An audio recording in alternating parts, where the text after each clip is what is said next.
Grantharaj Srimad Bhagavatam Ki Jai. Gaur Premananda. All glories to the assembled devotees. All glories to Sri Sri Guru and Gauranga. Glories to Srila Prabhupada.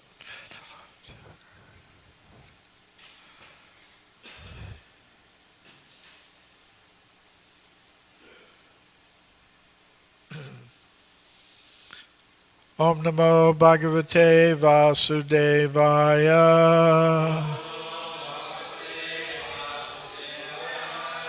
Om Namo Bhagavate Vasudevaya.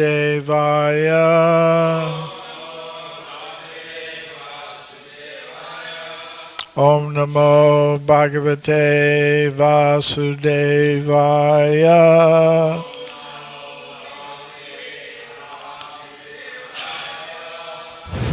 Srimad Bhagavatam, Canto 1, Chapter 15. The Pandavas retire timely. Text 13.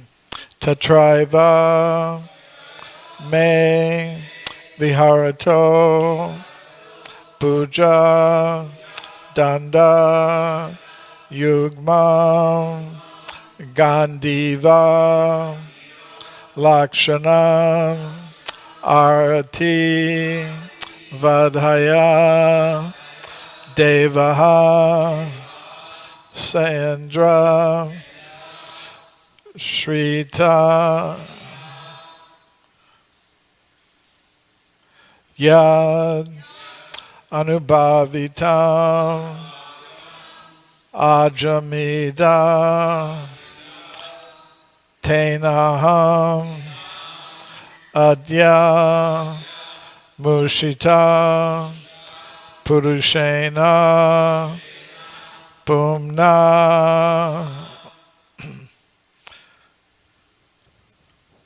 tatraiva me viharato bhujadanda yugmam gandiva lakshana marati vadhaya devaha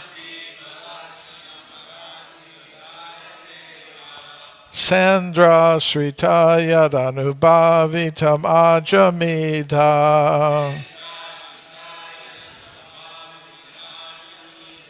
Tena Hamadya Mushita Purushena Bhumna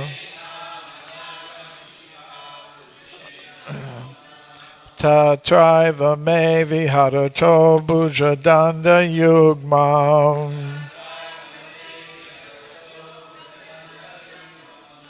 Gandiva Lakshana Marati Vadhaya Devaha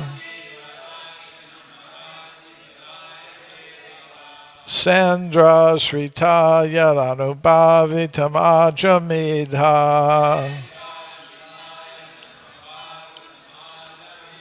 Tena Hamadya Mushita Purushena Bhumna Tatraiva me viharato bhujadanda yugmam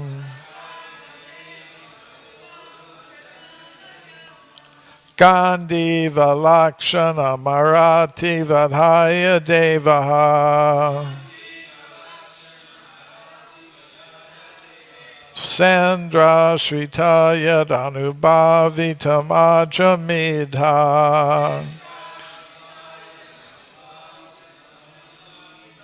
Tena Hamadya Mushita Purushena Bhumna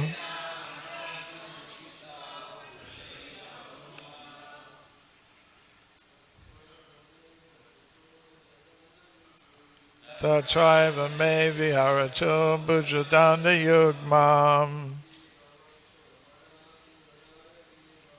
Gandiva lakshana marati vadaya deva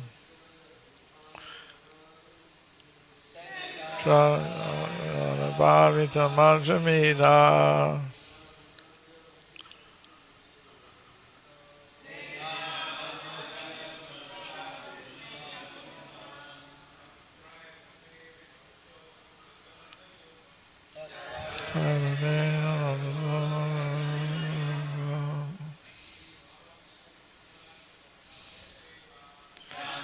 Vilakshanam Murtati Vidaya Devaha.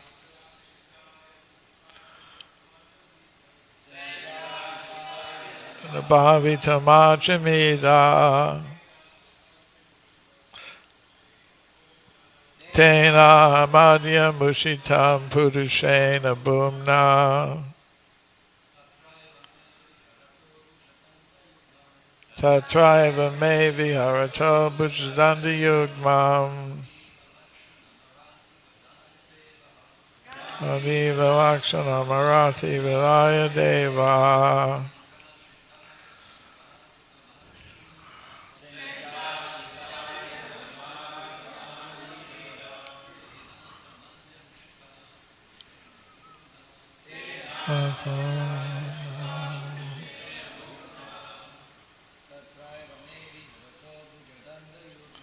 Tatraiva me viharato bhujadanda yugmam. Eva lakshana marati vidaya deva.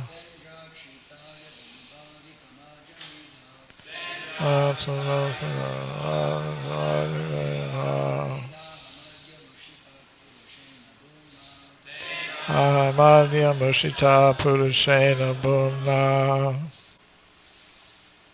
Vaishnavis. Tatraiva me viharato bhujadanda yugman.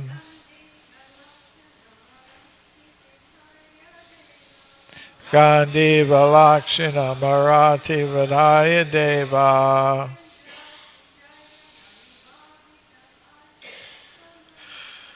Sindra Sritaya Anubhavita Majamidha.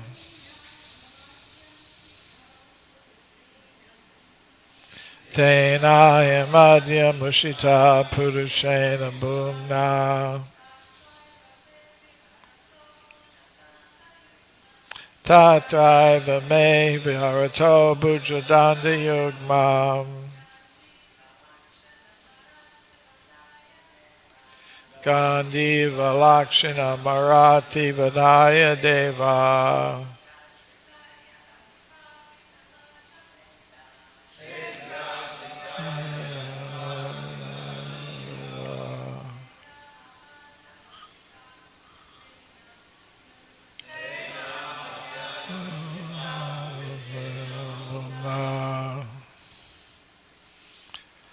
Tatra, in that heavenly planet, Eva, certainly, me, myself, Viharataha, while staying as a guest, Bhujadanda Yugmam, both of my arms, Gandiva, the bow named Gandiva, Lakshanam, mark, Arati, a demon named Nivatakavacha, Vadhaya, for killing, Devaha, all the demigods, Sa, along with, Indraha, the heavenly king Indra, Shritaha, taken shelter of, yet by whose, Anubhavitam, made it possible to be powerful, Ajamida, O descendant of King Ajamida, Tena, by him, Aham, myself, Adya, at the present moment, Mushitaha, bereft of, Purushena, the personality, Bhumna, supreme. Translation and purport by His Divine Grace A.C. Bhaktivedanta Swami Prabhupada. Translation.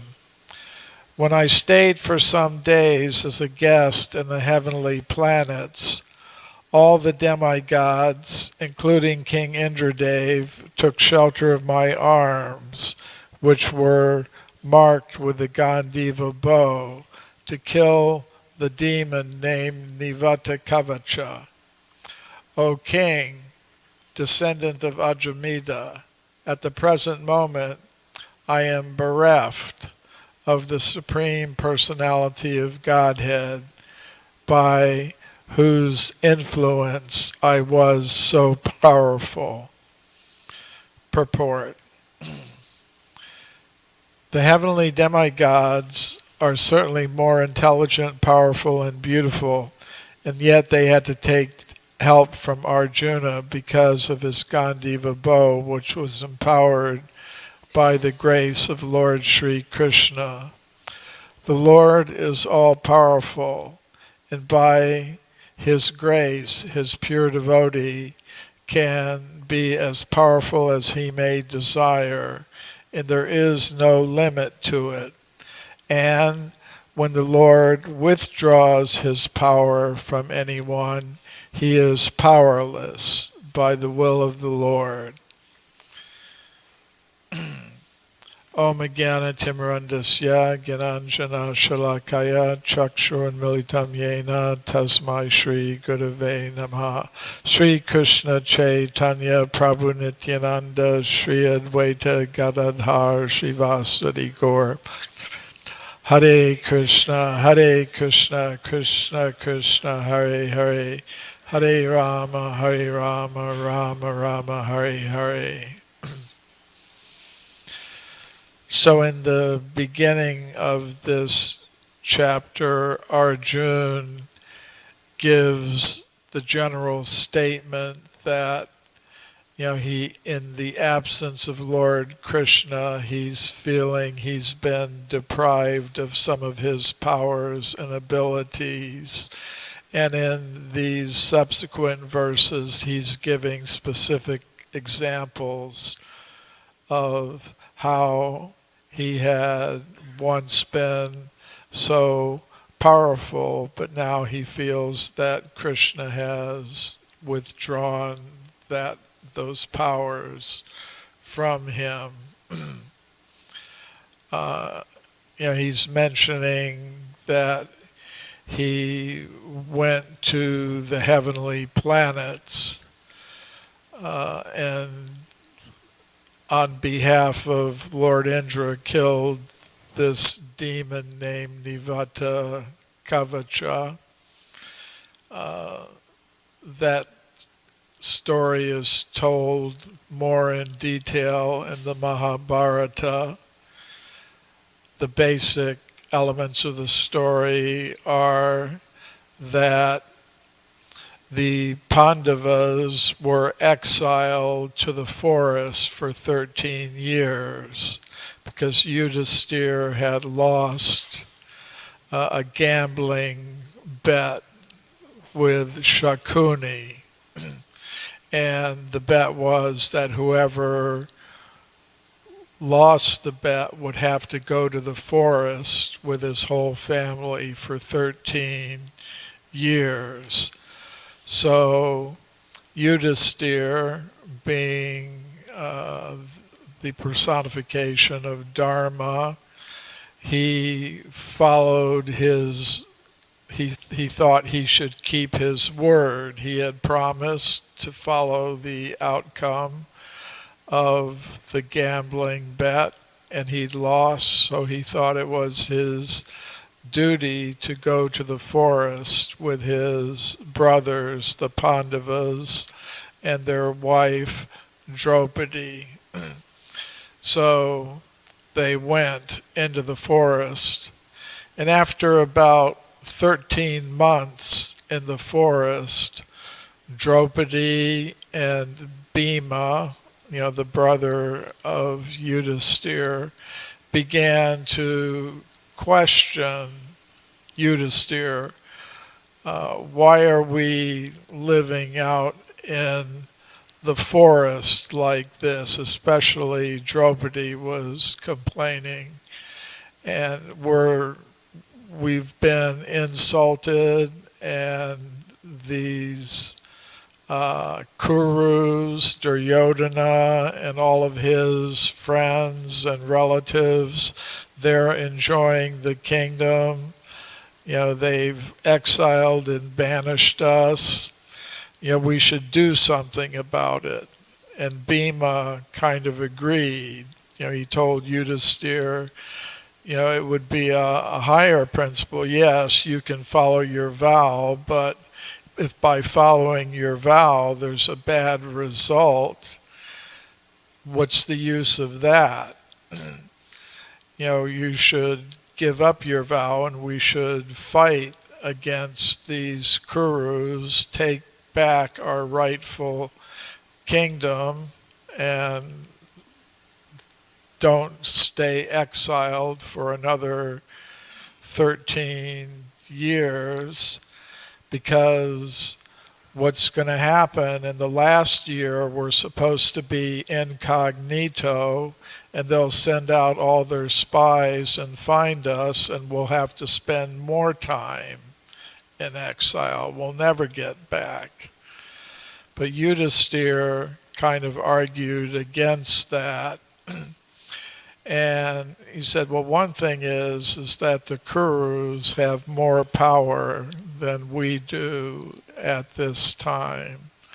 They have so many powerful personalities on their side, and we're all alone against them. But then Vyasadeva came, and he spoke to Yudhisthira, and he said,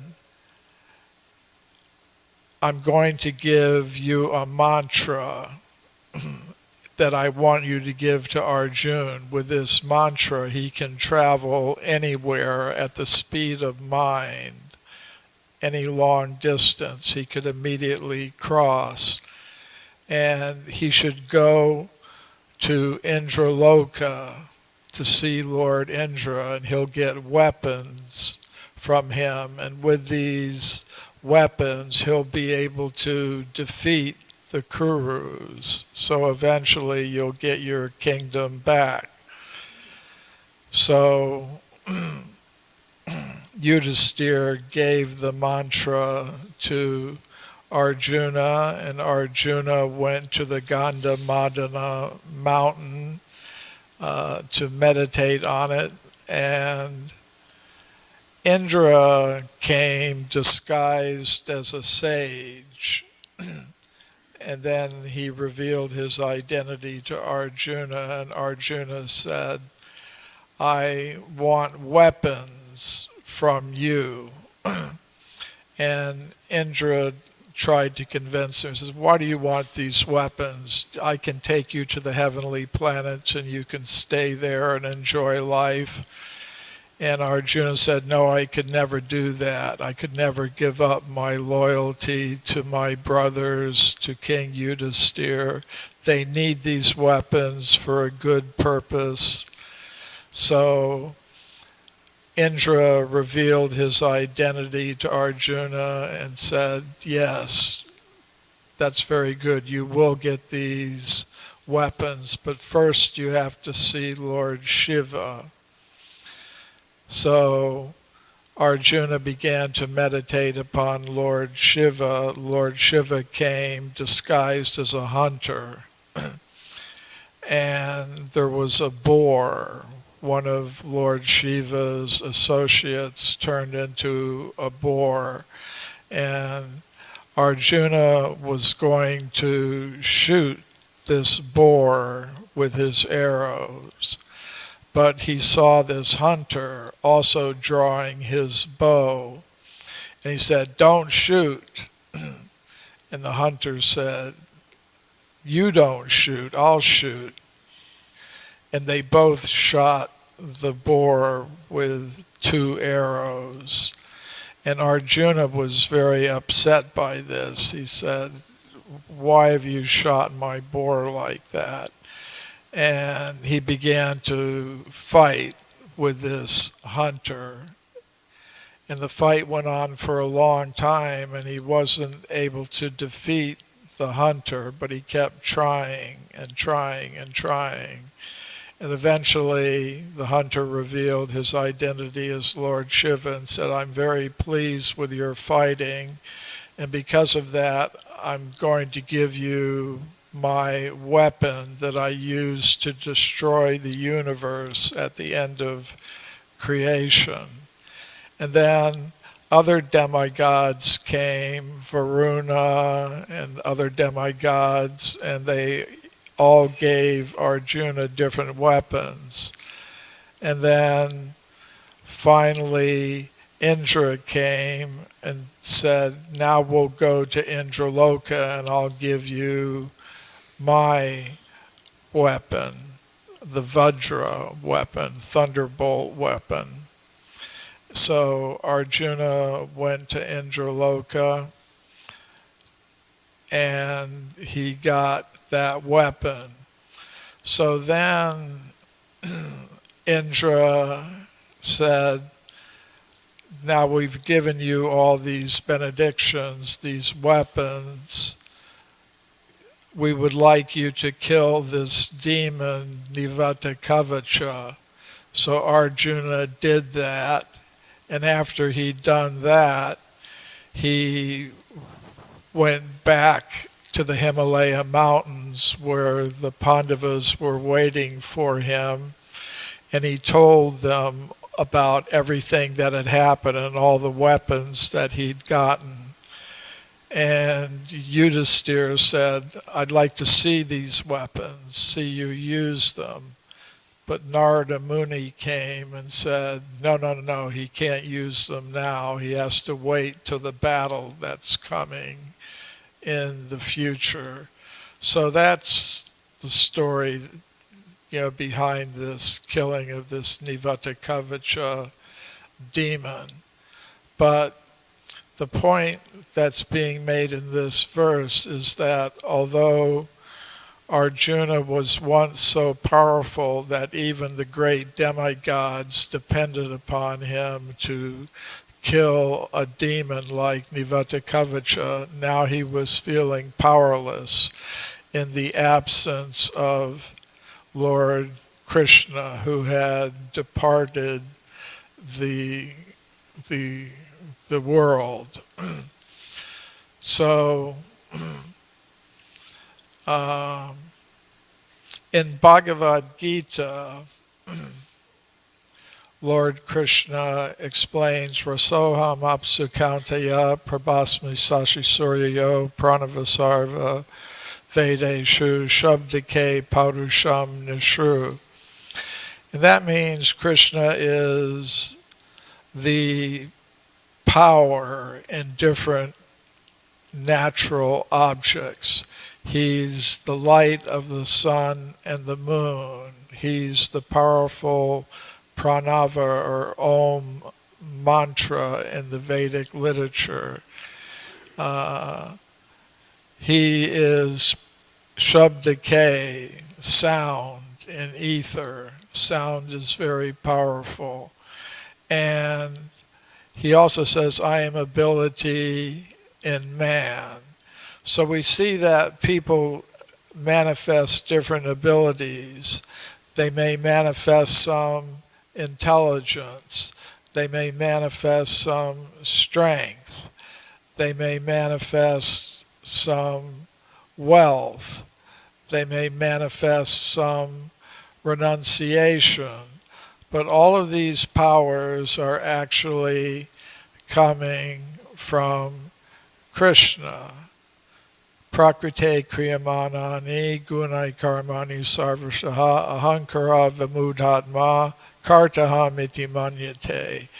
Everything is actually happening under Krishna's direction, but under the influence of false ego, we think, I am the doer, and we become proud of our activities and talents and abilities or position. So people may have some position in this material world, but that's by Krishna's grace. and they can lose that position by Krishna's arrangement. Someone may have some wealth. The wealth may get taken away. It's all under Krishna's control. Somebody may have health, and Krishna may take it away by some disease. Somebody may have some talent or ability, like Arjuna had this ability as a warrior, and Krishna might take it away. So ultimately, like Krishna says, Yasyaham anugrinami harishyata danam shanai. If I want to be merciful to someone, I take away their opulences, their wealth, their strength, their intelligence, whatever it is they think they're depending upon. And that helps remind us, if we have some ability, if we have some success in life, we should never attribute it to our own abilities. We should attribute it to the mercy of the Supreme Personality of Godhead, Lord Krishna. And if something gets taken away, similarly that is there. So actually Krishna is controlling everything.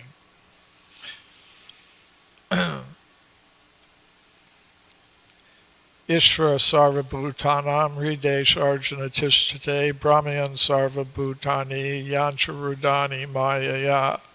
Krishna says, I am seated as the supersoul in the hearts of all living things, and I am guiding their wanderings. I mean, we may think, I'm going here, I'm going to India, this weekend I'm going to San Diego.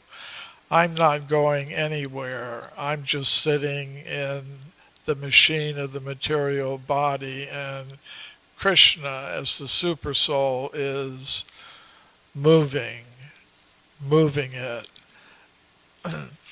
So, and it's the same with memory and forgetfulness. Krishna says that as the supersoul, matasmitir jnanam apohanam sha, from me comes memory, knowledge, and forgetfulness. I may think I'm remembering this verse. Actually, Krishna is remembering the verse for me, and he can cause me to forget it, and he often does.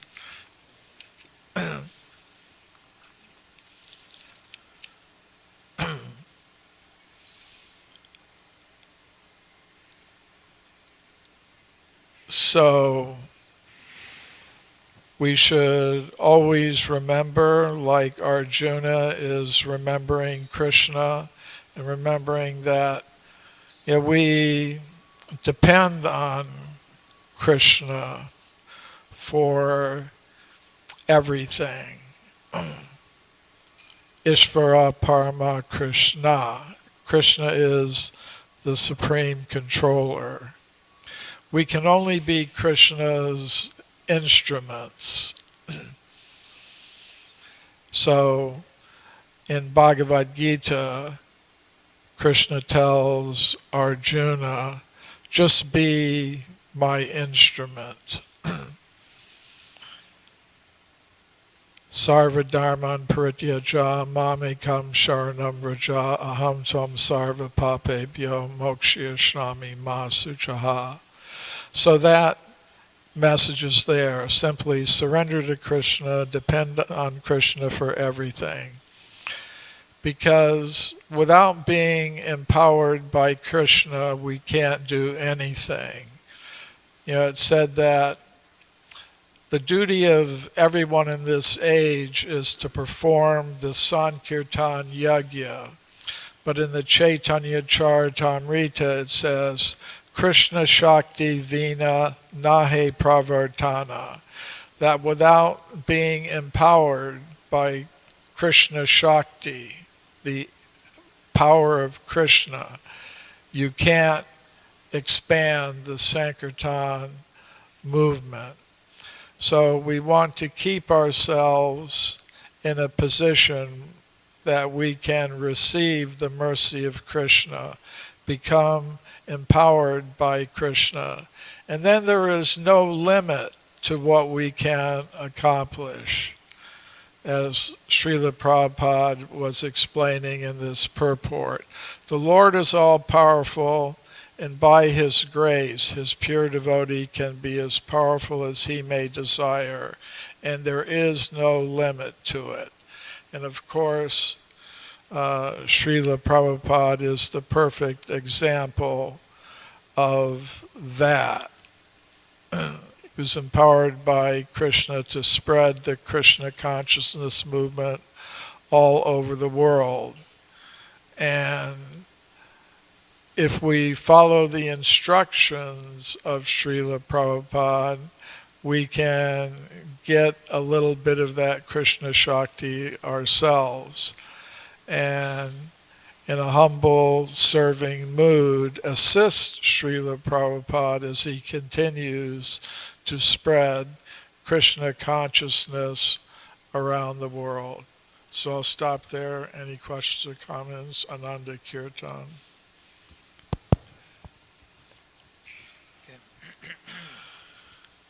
Okay, Hare Krishna.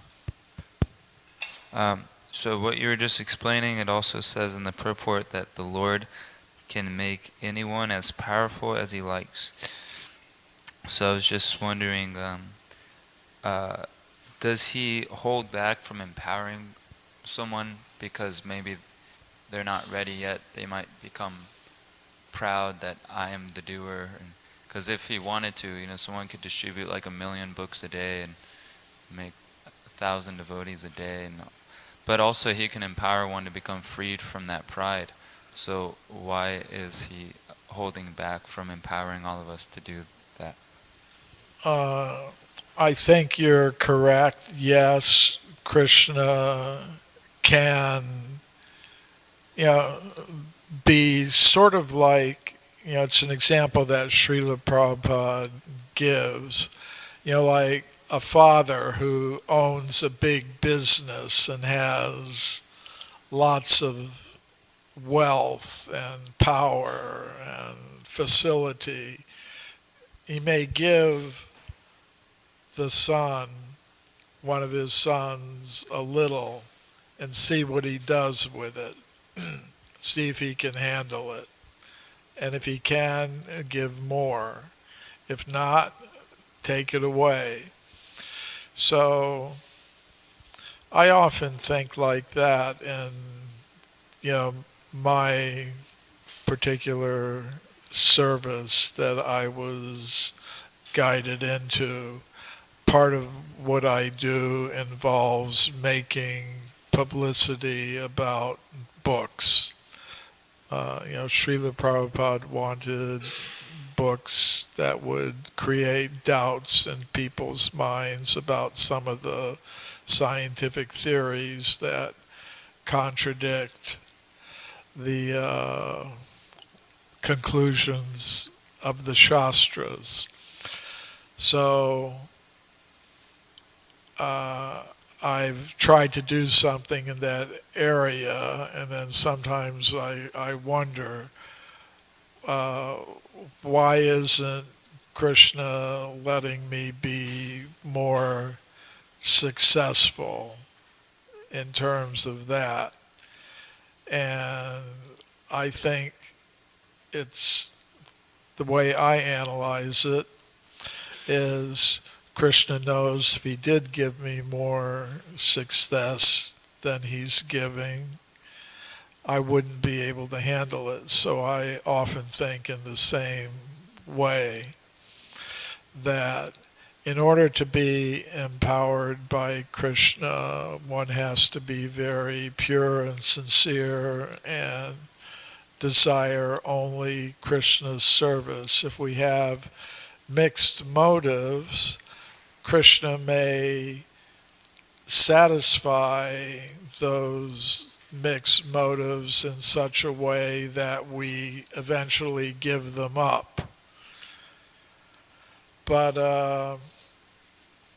in Bhagavad Gita, Krishna in verse 48, chapter 2 of the Bhagavad Gita, Krishna says, Yogashta kudu karmani, sangam tyaktva dhananjaya, siddhya siddhiyo samo buddhva, samatvam yoga uchite. So he's telling Arjuna, just fight, situated in yoga, just fight, perform your duty, don't be attached to the result in terms of profit or loss, defeat or victory, just do your duty. And that equipoise position, Krishna says, is real yoga. So in our performance of bhakti yoga, we should simply perform our duty, whatever duty it is that Krishna or Krishna's representatives have given us. We should perform it without attachment for the results, success or failure, victory or defeat, profit or loss. Srila Prabhupada ki jai.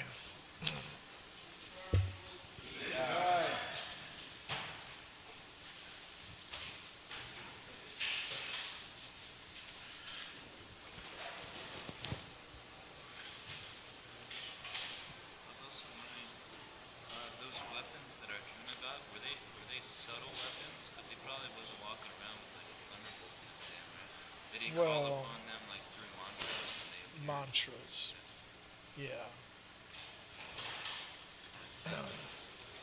Yeah, he got, I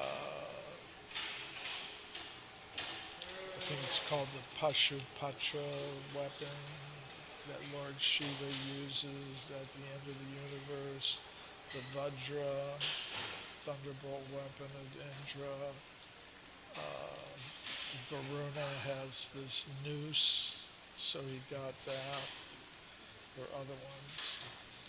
I'd have to look at the parts of the Mahabharata where he actually uses them.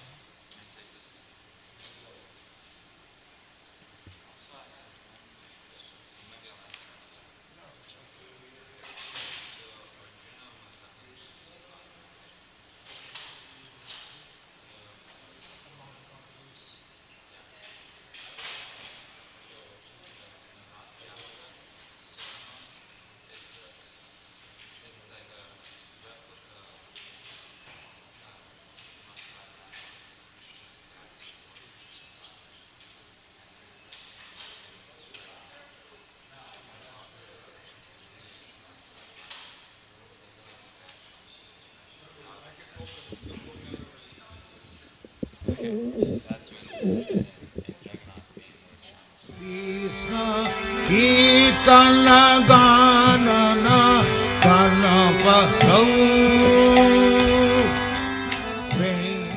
I was in the car with Srila Prabhupada after an engagement in Boston because I was pregnant, so I got to ride in the car with Srila Prabhupada. And I asked Srila Prabhupada, I said, Srila Prabhupada, did Balaram dance with the gopis too? And Srila Prabhupada said, Balaram had his own gopis. But I was only able to cook for 3 days because I ended up having a health issue. And Srila Prabhupada had a sign in the kitchen, and it said, number 1, chanting is number 2, service is number 3, and then comes reading in that order. And that he had made up. It was handwritten by Srila Prabhupada, and he had that made up when Jadharani had come to visit. And she was chanting and chanting and chanting and hadn't been taking care of her health and working really, really hard. And Srila Prabhupada made a point, and he handwrote exactly what importance, in what order of importance we were to take life seriously, because we were so young and we didn't know anything except what Srila Prabhupada taught us. One time I had the opportunity to chant while Prabhupada was present in kirtan. Sometimes he would have devotees chanting kirtan rather than him doing it in the early days. So I was chosen, I was able to chant, and I was always trying to be humble in whatever way I thought was humble. And so when I was leading, I was chanting not very loudly, and in order to put myself forward as some great kirtan leader. And Prabhupada shouted at me, said, "Chant loudly." So we've learned over the years that, and Prabhupada would say very clearly that boldly preaching was an act of humility, because it was the positive portion of humility. That if you preached loudly, then of humility. When I was in New Vrindavan, from New York, I went to New Vrindavan, and I'd hitchhiked there and got there very late. And we're doing work, getting ready for Prabhupada's arrival. We built a sort of a cupola on the attic room where he was to stay, and it's there to this very minute. Every time I go to New Vrindavan, I look at it. And I did all this sort of work there, and we were all working together. It was very difficult. There was no running water. There was no indoor plumbing. Kirtananda Maharaj in those days was taking the word austerity. We had to hike 2 miles. We parked the car and then hiked 2 miles up a dirt road in the mud, in the winter, in the snow, bringing food and stuff. And one time I saw Kirtananda Maharaj.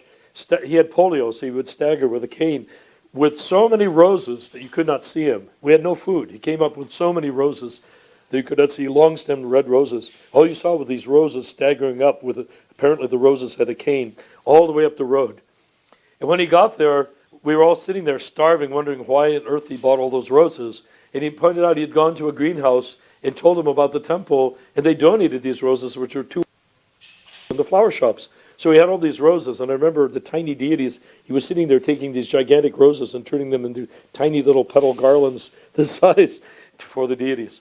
But anyhow, that's the sort of mood it was, both beautiful spiritual life and also very cranky atmosphere.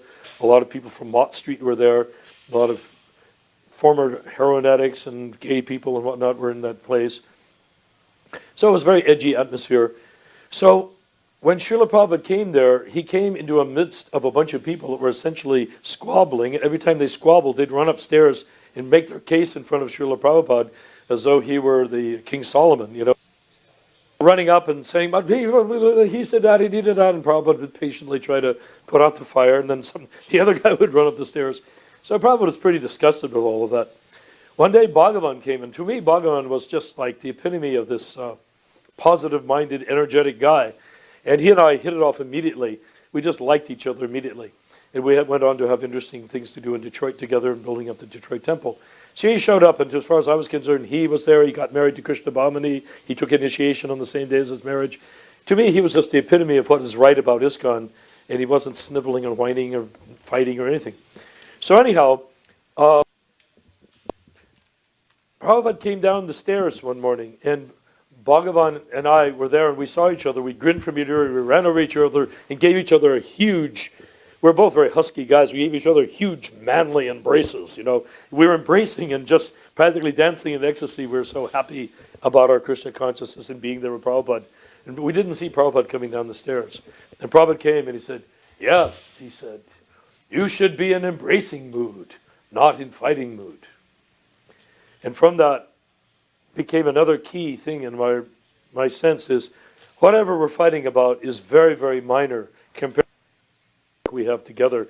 Prabhupada made it so clear to us that perfect or imperfect, we need to work together and spread Krishna consciousness. There's not us and them ever. There is no us, there is no them. It's just spirit souls and Krishna's lotus feet. And that's what I got from that statement. He was very pleased to see us embracing, and I was very glad to please him in that way. And so was Bhagavan. After a couple of days, I had the opportunity to go on a morning walk with Srila Prabhupada to the beach. And of course, there were a lot of devotees, and me, I was just an insignificant little devotee. Get very close to Srila Prabhupada. The ones right next to Srila Prabhupada were sannyasis, big devotees. I was one of the ones at the very end. And Prabhupada was talking, and I couldn't hear what he was saying.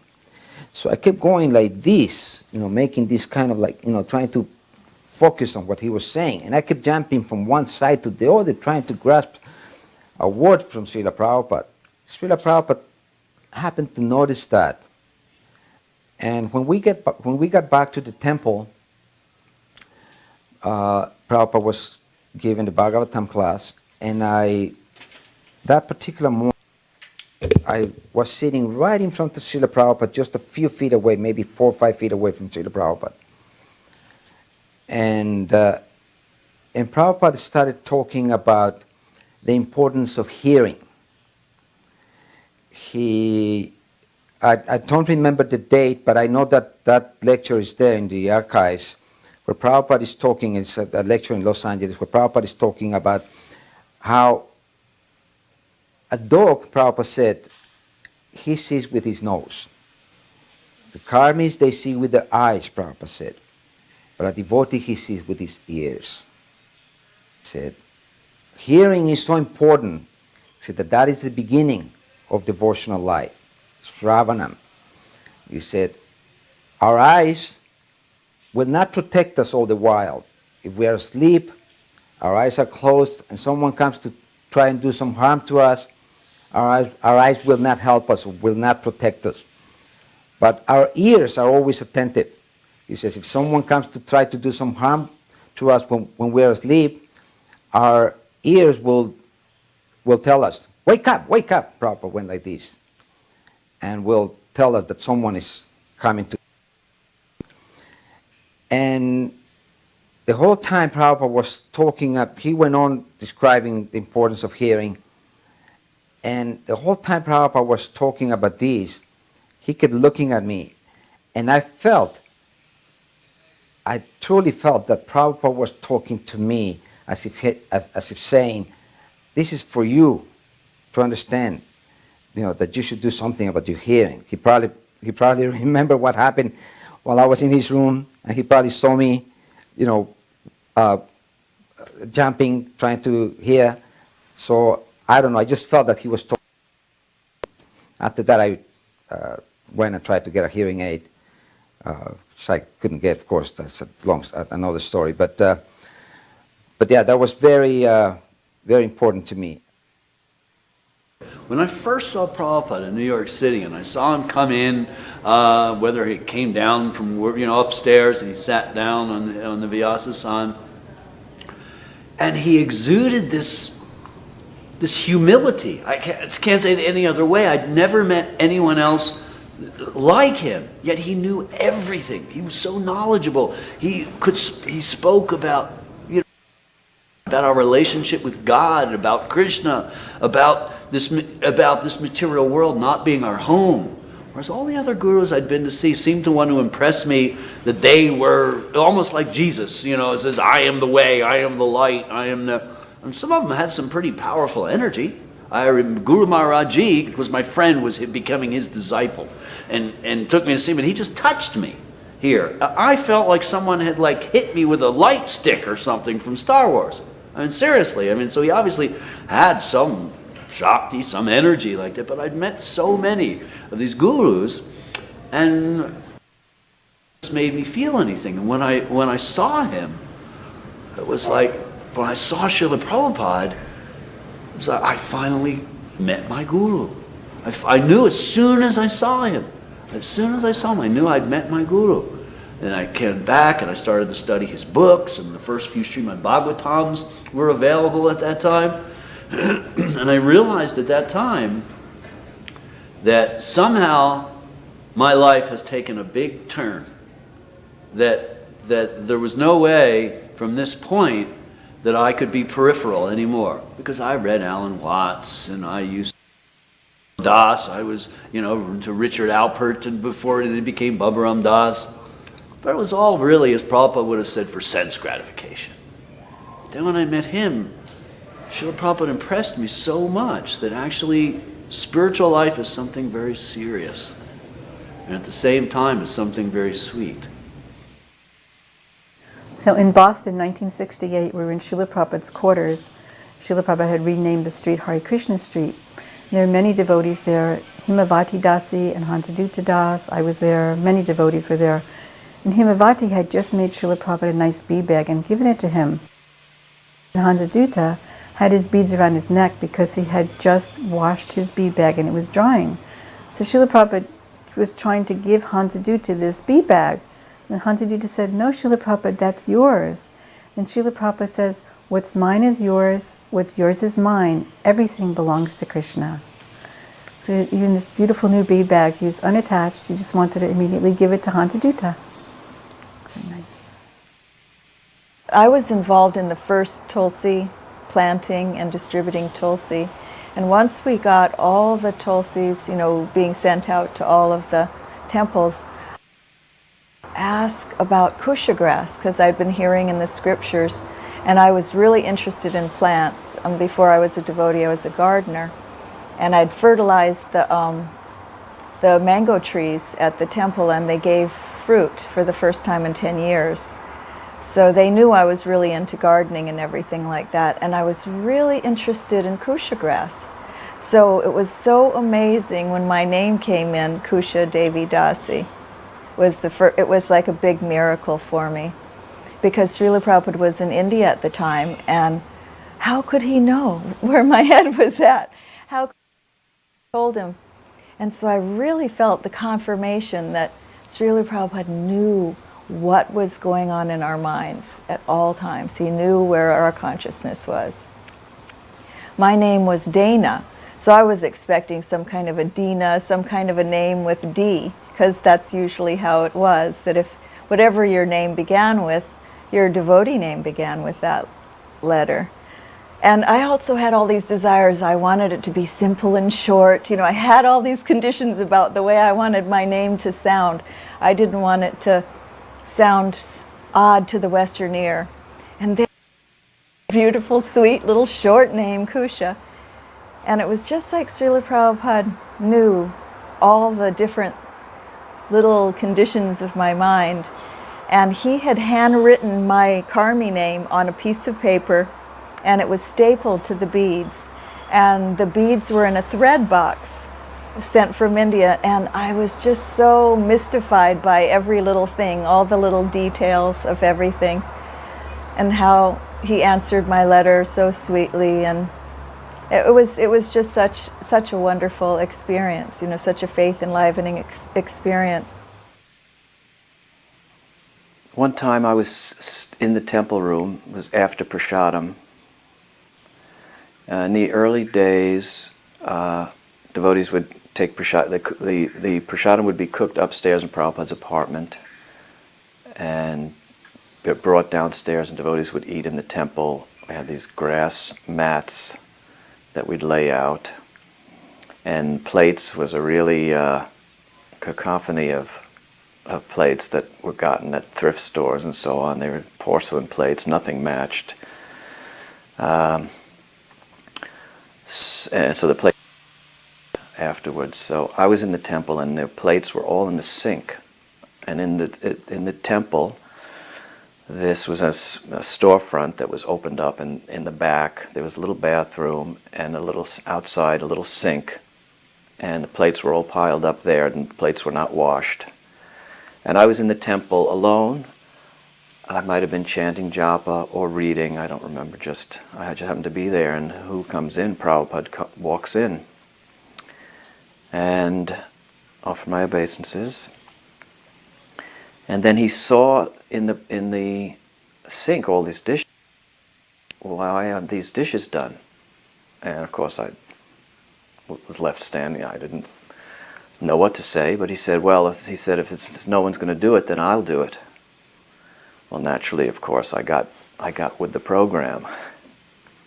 But Prabhupada was prepared to do that. Just wash the dishes. after the ISKCON press moved up to Boston, Srila Prabhupada came to visit, and he was going to be given a tour of the press. So we opened the door to where the press room was on the first floor, which consisted of a folding machine and some other large machines. And Srila Prabhupada walked in the doorway and then just stopped. He said, Jai Om Vishnupad Paramahansa Paripachakacharya Astutera Satashi Shima Bhakti Siddhanta Saraswati Goswami Prabhupada Ki Jai. My Guru Maharaj will be very pleased. And of course, we've been working for a long time to build the press and follow Srila Prabhupada's instructions so that he was pleased and that his Guru Maharaj was pleased with everything that we wanted. Then he kept looking around the press, and the devotees were wearing dhotis, and he said, no, you should wear pants, did not have dhotis around. And he said the press should shine like